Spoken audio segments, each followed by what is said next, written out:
futur, non, chantier en cours. La nouvelle volière qu'on est en train de préparer pour nos gentils et beaux perroquets. Les volières à immersion qu'on appelle, c'est-à-dire, allez, venez, on va visiter ensemble. Petite primaire, personne n'a vu encore. Attention. Donc, c'est pas encore fini, mais en fait, c'est très simple. On arrive, il y a un sas de sécurité, parce que pourquoi on va mettre des oiseaux donc, qui vont être en liberté dedans. Donc, sas de sécurité, on rentre, voilà. Il y aura le deuxième sas de sécurité de ce côté. Je vois. Et là, on rentre en fait dans la volière à immersion. C'est-à-dire en immersion. C'est-à-dire que les gens vont avoir le droit de rentrer à certaines heures avec nos soigneurs.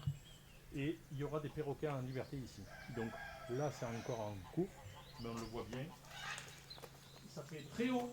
On l'a fait volontairement pour des grands perroquets, pour des haras, des choses comme ça, des cacatoès qu'on doit rentrer. Et on a tout cet endroit qui va être là. Là, on va mettre 2 cabanes pour qu'ils puissent dormir la nuit, qu'ils soient protégés bien sûr, leur donner les produits, les soins, les nourrir et tout. Et sinon, tous les jours, les gens vont pouvoir rentrer à une certaine heure avec le respect. Enfin, il y aura quelques règles de sécurité bien sûr, mais pourront donner à manger avec le soigneur et ainsi de suite. Donc vivement qu'on puisse le faire. Problème, on ne sait pas Et on ne quand. sait toujours pas quand. Là, grâce à l'association Les Amis d'Api, ils viennent nous aider pour les nourrir et ainsi de suite.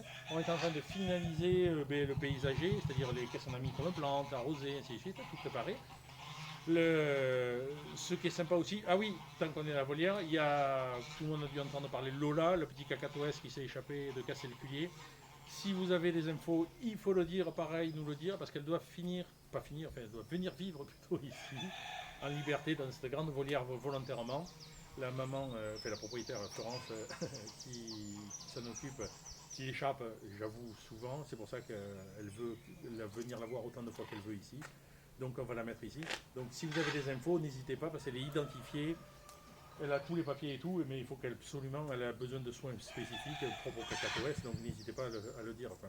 Maintenant, j'espère que cet été on va pouvoir ouvrir, pour être franc, et qu'on va pouvoir recevoir tout le monde petit à petit. Et pourquoi avoir fait une volière immersion? C'est la première, on en a d'autres qui vont suivre.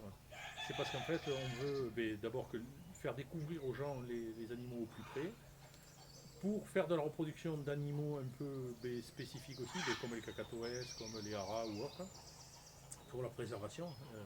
Et on va même faire, si on peut, dans l'avenir, une volière aussi pour des animaux de faune sauvage qui ne seront pas présentés au public pour pouvoir les relâcher si des accidents, des choses comme ça, ou des soins, prodiguer des soins bien sûr, et faire tout ça. Voilà, voilà. Ah oui, c'est limite